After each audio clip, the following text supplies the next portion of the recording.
It works! After you've boiled the potatoes, you're gonna take your potato and all you're gonna do is just smush it. Spray olive oil, because this is the greatest invention on the planet. I'm here for it, okay? Actually, the recipe called for a cookie sheet. I'm gonna put these in the oven and then we're gonna make the sauce. Half a cup of mayo, half a cup of sour cream, add some salt. All right, I'm gonna add some pepper. Oh, Dijon mustard. Oh, only a tablespoon. All right, so make a hole. Let's see if this works. And then he just used it to squirt. It works!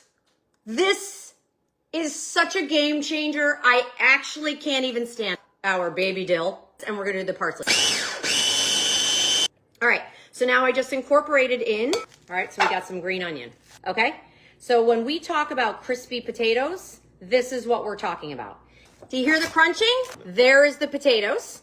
And why you want warm potatoes is so that it incorporates and grabs all the flavor. Ready? Let's top it.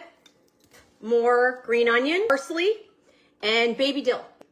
You guys, feast your eyes on this.